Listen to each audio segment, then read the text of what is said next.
eminent clergy, Christian and Muslim,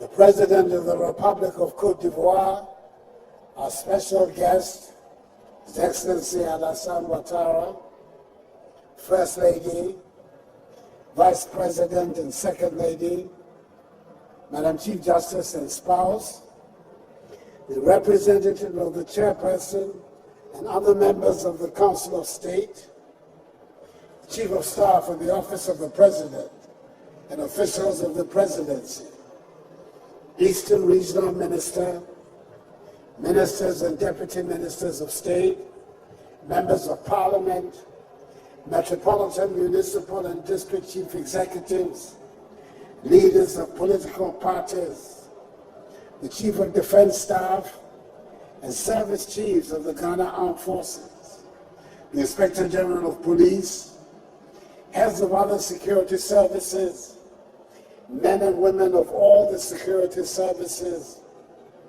President and members of the Eastern Regional House of Chiefs, Omahene of the New Drabbing Traditional Area, and other traditional rulers, the Dean and members of the Diplomatic Corps, students, residents of Koforidua, fellow Ghanaians, ladies and gentlemen.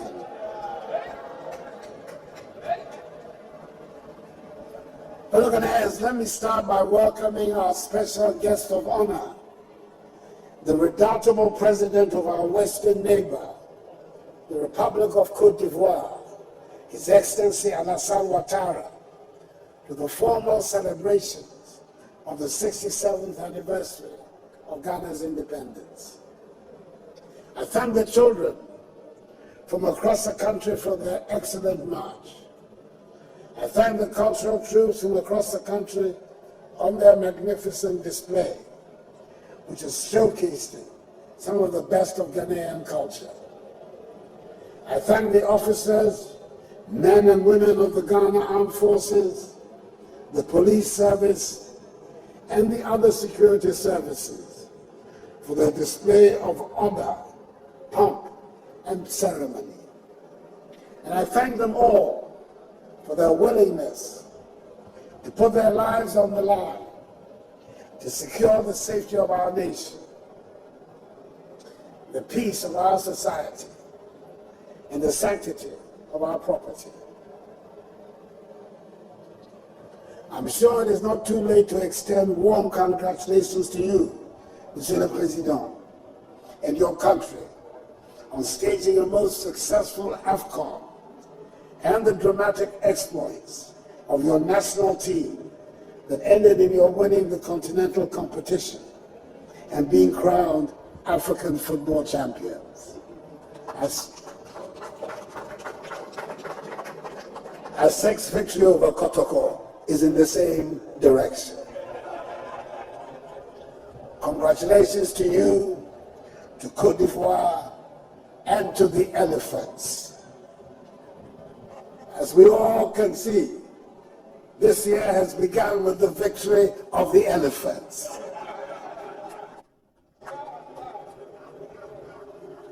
I'm afraid that over here in Ghana, this is a competition we much rather not remember or even talk about.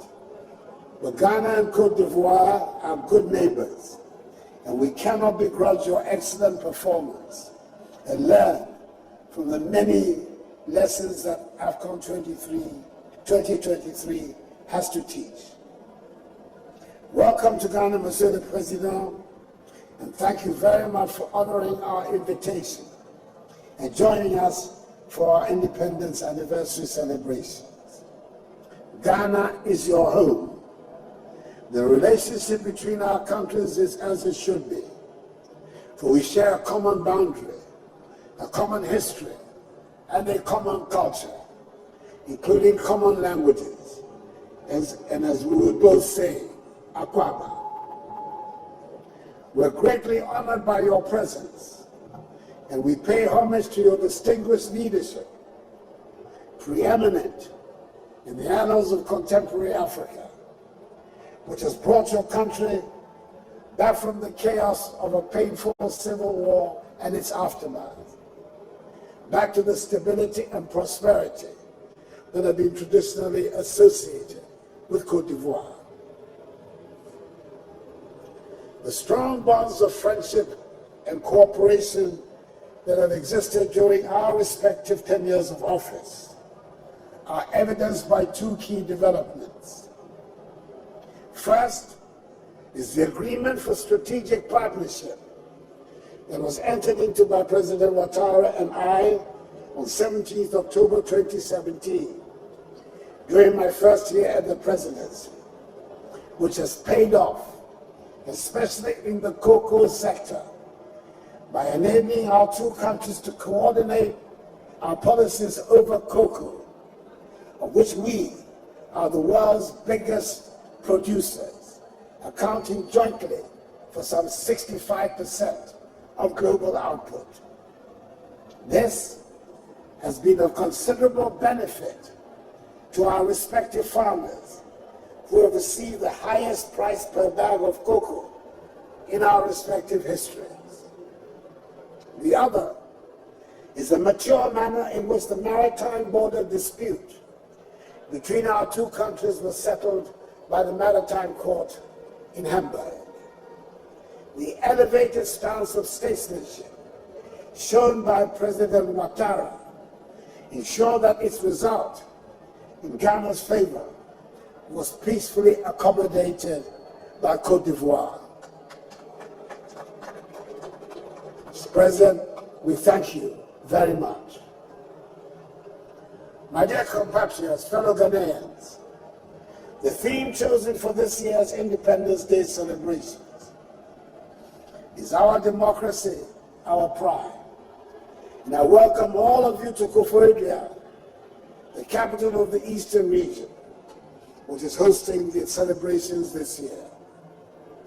The decision to rotate the scene of the national celebrations around the country, instead of staging them only in Accra, the nation's capital, has certainly turned out to be a welcome nation-building exercise that helps us to focus attention on a different region every year, and at the same time rallies the nation together in that region. Our host this year, the Eastern region, was very much at the center of the independence struggle of our country. It is home to 3 members of the Big Six of the United Gold Coast Convention, UGCC of blessed memory. The acknowledged founders of our nation, Joseph Boakai Dankwa, Edward Akufo-Addo, and William Ofori-Atta. Their love of politics will seem to have continued into succeeding generations, with the son of one of them being the current president of our country.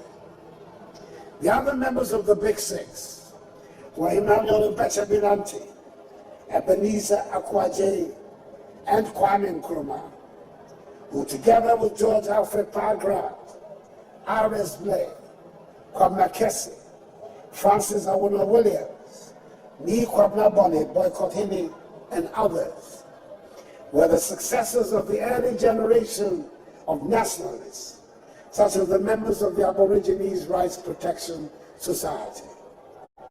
Their membership included Jacob Say, George Moore, Joseph Casely Hayford, John Mensah Saba, W.E.G. Kobnasity, J.W. DeGraff Johnson, J.P. Brown, and others, who protected our lands from the grasp of the greedy imperialists and who initiated the first phase of our struggle for national independence. On such a day, we must also remember the contribution of Yas Santua, Thomas Hutton Mills, James Kwejie Agre, Sergeant Ajete, Corporal Atipu, Private Odate Lamte, V.B. Anna, Jimmy Quistas, Nebo Dao, Akwasho Soso, Dede Asikinchan, Komla Adoli Bedema, Kojo Botsio, Kofi Bako, Krobo Eduse, Nancy Tibo, Mumuni Bawumia, SD Dongo, Kofi Abrefa Busia, Joe Apia, Victor Owusu, R.R. Ponsan, Bafo Seakoto, Modesto Apalu, S.G. Anto, Yakubu Tali, and Ephraim Amun, to the liberation of our country and to the birth of our democracy. The work of all these great patriots culminated in the immemorial words of our nation's first leader, Kwame Nkrumah, when he stated on the eve of 6th March, 1957, that at long last, the battle has ended. Ghana, your beloved country, is free, free forever.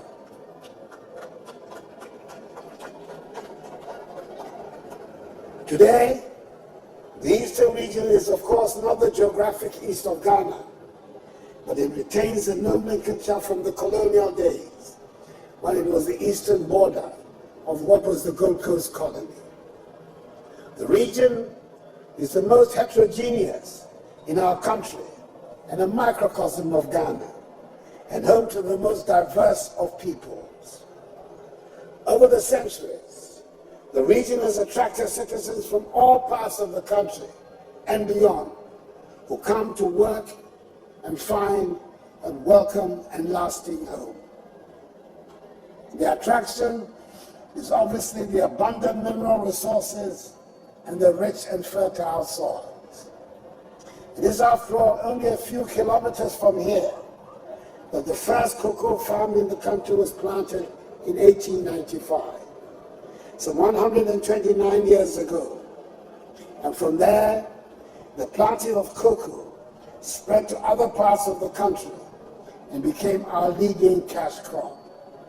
Indeed, Tetakwashi, an indigene of Mampong Akwapim, here in the Eastern region, brought back in the late 19th century the cocoa pod from Fernando Po, now Bioko in Equatorial Guinea, an act which led him and others to establish our nation's first commercial cocoa farms here in the Eastern region. It is noteworthy that the hills and mountains of the region and the relatively cooler weather made it attractive to the European colonialists and missionaries, whose footprints remain around the region. It is not surprising, therefore, that the region is home to many educational institutions, including the first middle school and first training college in the country, both in Akropong. The old and beautiful stone churches along the scenic mountain road of the Akwapim Hills remain an attraction. It must surely be as a result of the Akwapim tree being the first Ghanaian language to have been written that the culture and mannerisms of the people became adopted in the formal recognition and rendition of Ghanaian culture. When we say it is a part of Ghanaian culture to be respectful in conversations, I dare say the source must be the legendary Akwapim insistence that even an insult must be preceded with a please. They remain the repository of the rules of proper behavior. It is here in the Eastern region that we find the beautiful and intricate beadworks that are defining features of Ghanaian jewelry. The Krobos are the masters of the ancient art and have modernized it to make beads attractive not only to the old, but also to the present generation as well.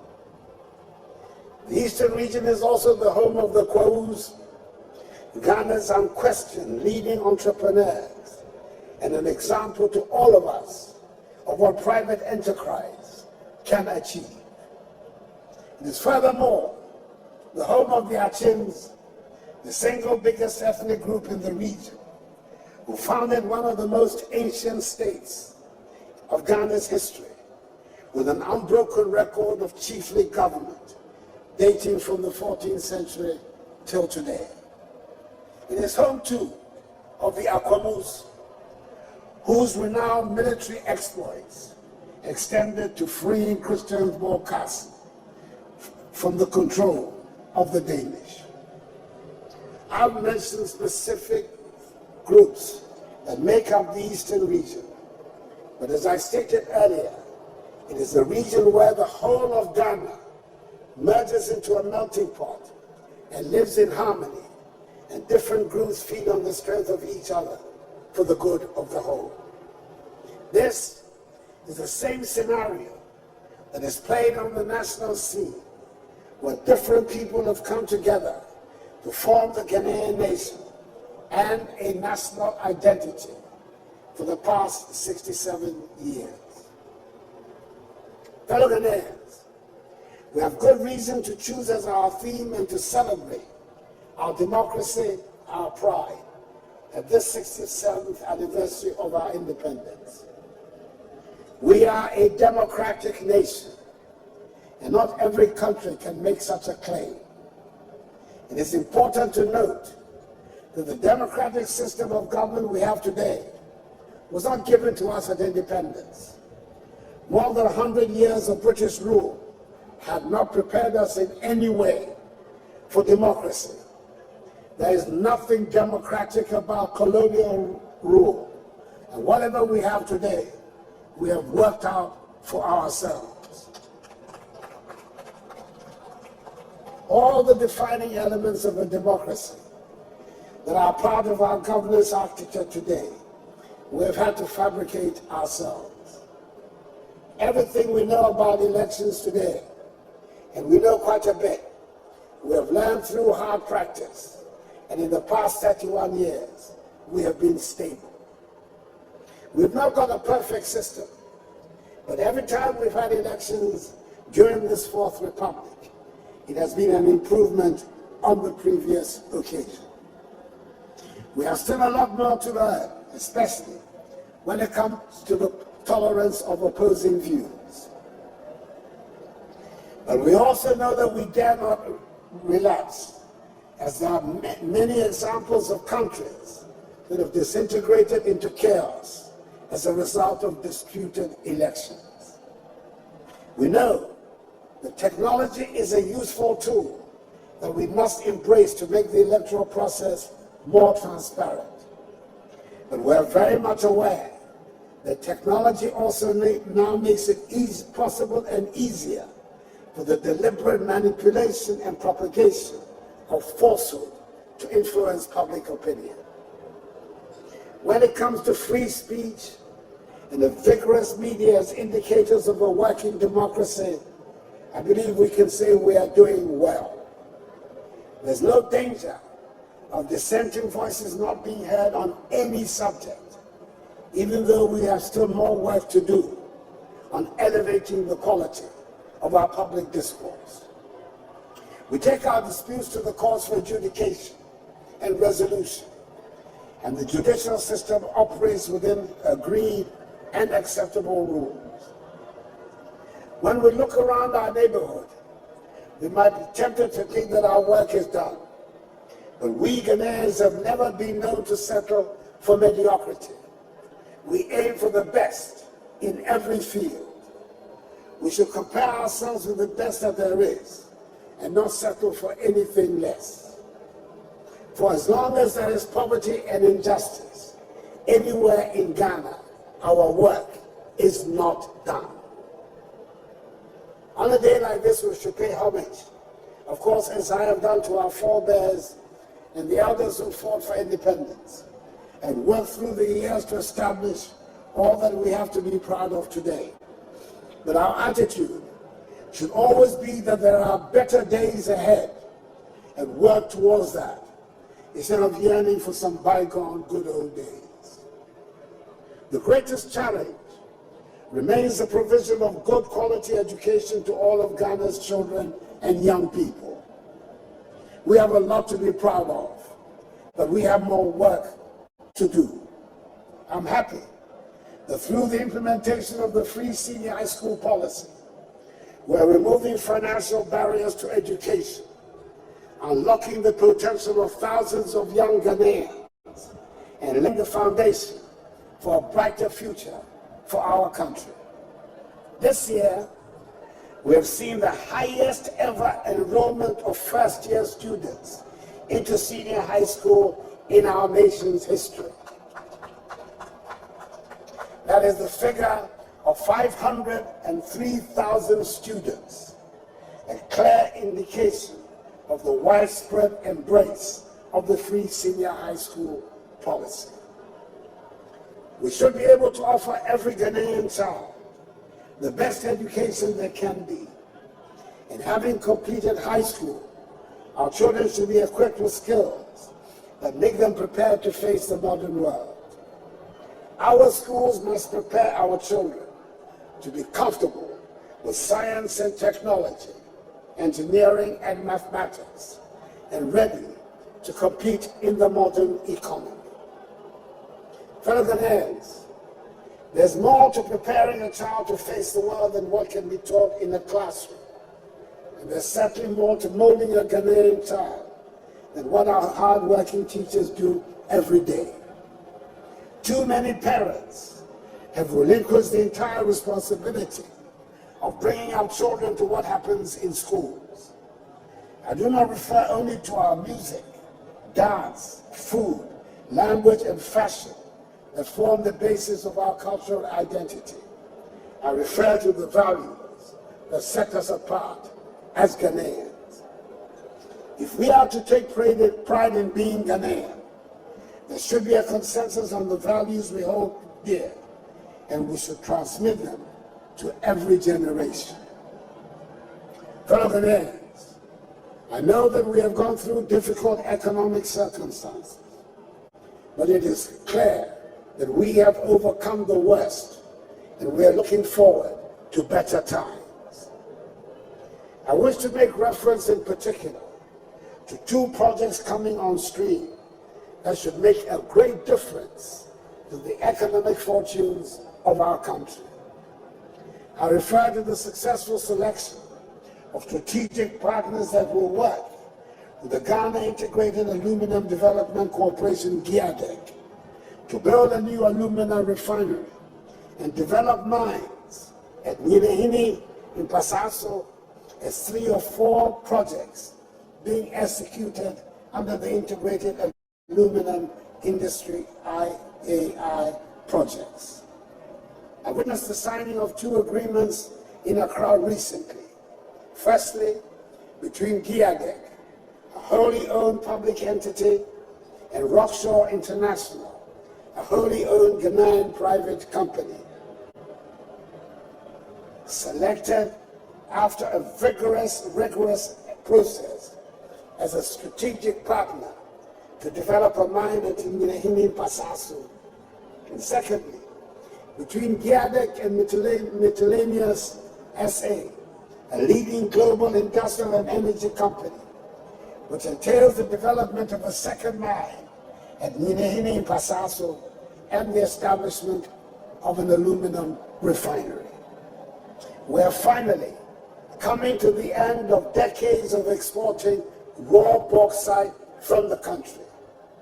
We shall now refine bauxite mined in Ghana to produce alumina that will feed the Valco smelter and the downstream aluminum industry, which is going to have a dramatic impact on Ghanaian industrialization, where we produce parts for motor vehicles, aircrafts, roofing sheets, and household utensils.